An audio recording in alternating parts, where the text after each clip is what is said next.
Gentlemen, welcome back to Things You Don't Learn in School. Today we are tackling one of the most controversial yet necessary conversations: how women emasculate their husbands. This one might sting, it might make you laugh, but if you stay to the end, you'll leave with wisdom that could save your marriage, or at least explain why some men are in bars instead of bed. And just so you know, the Bible is loaded with case studies on this issue. We are about to expose them, connect the dots to modern life, and maybe even crack a joke or two along the way. Buckle up. So, what does emasculation mean? This isn't just about muscles, it's about stripping away a man, his God given authority, dignity, and confidence. Proverbs 21, verse 9, which was written by a man who had 1,000 women in his life, said that it's better to live on the corner of a roof than share a house with a quarrelsome woman. So picture Solomon writing this while hiding on one of the palace roofs. After wife number 300 complained about the palace curtains, some things never change. Remember, it's the same man in Ecclesiastes who told us that there's nothing new under the sun. So we can trust his wisdom about women from years back.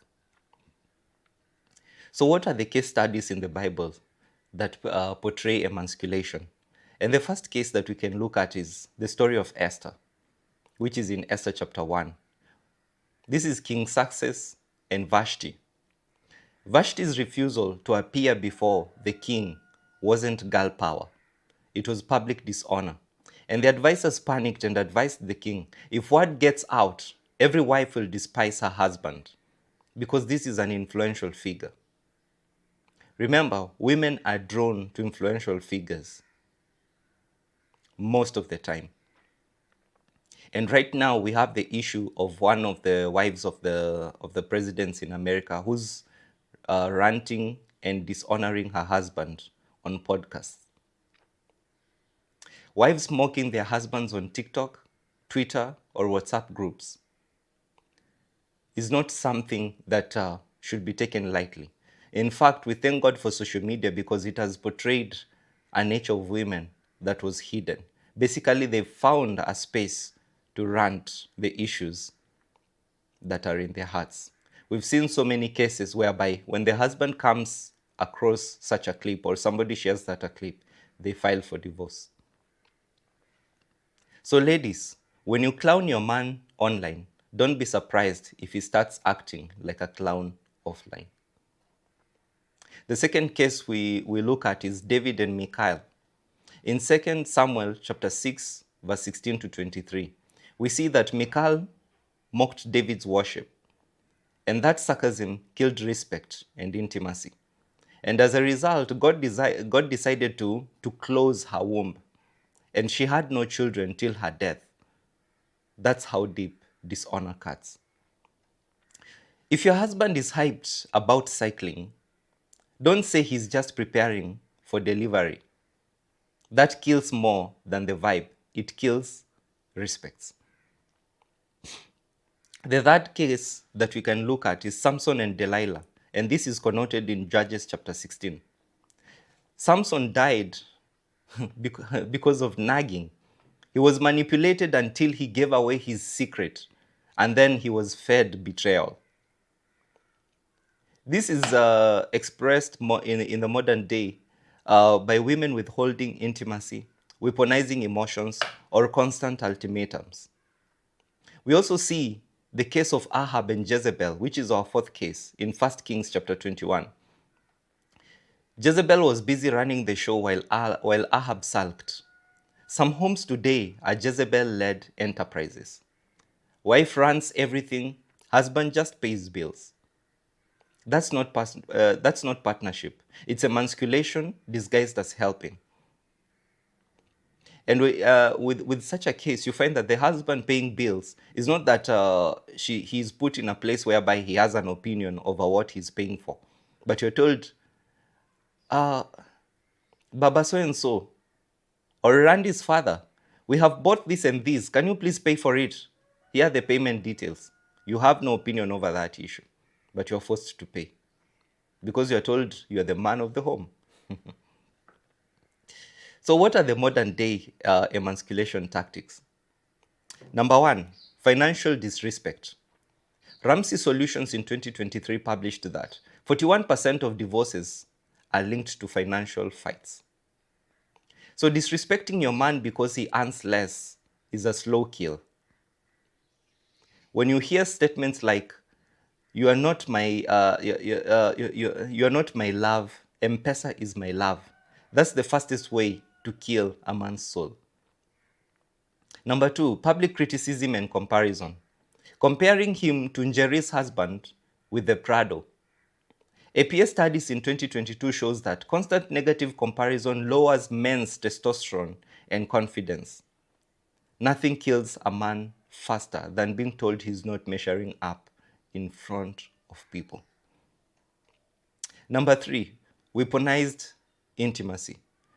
And we can see in 1 Corinthians chapter 7, verse 5, that it warns strongly against this. Intimacy is supposed to be glue and not a grenade. The fourth thing that we see is overrunning his role. And this comes in the form of micromanaging.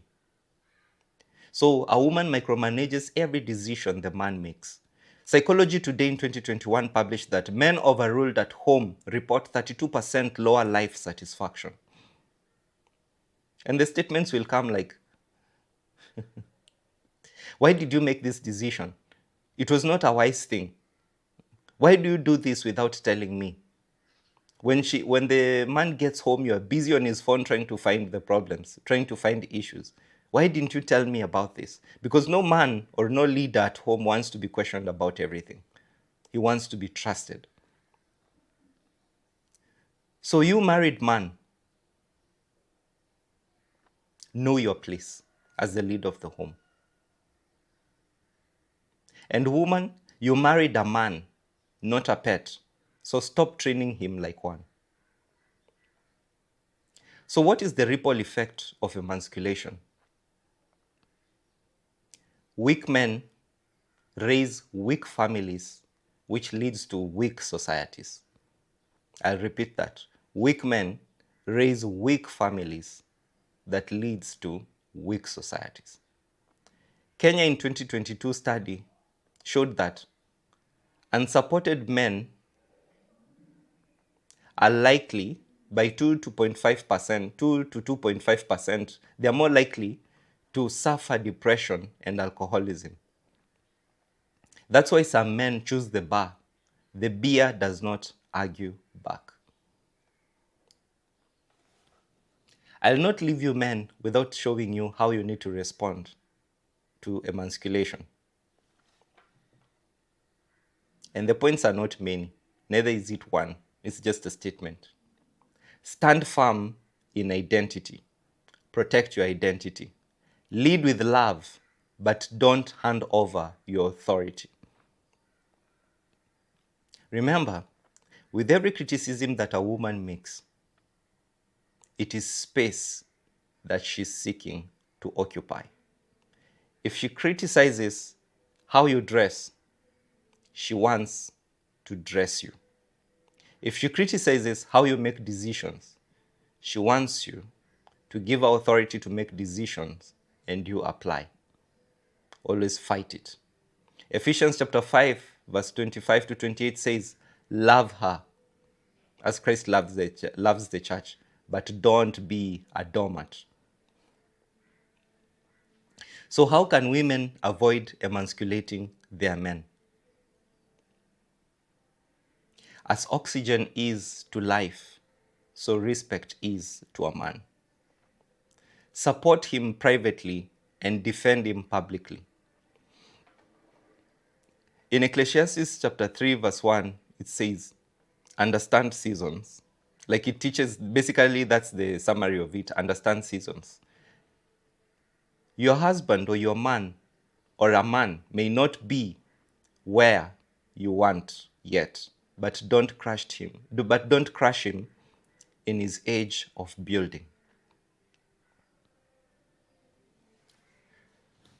Family. Emasculation is not a meme, it's a marriage killer. The Bible history and even modern data proves it. When men are stripped of their dignity, family collapses.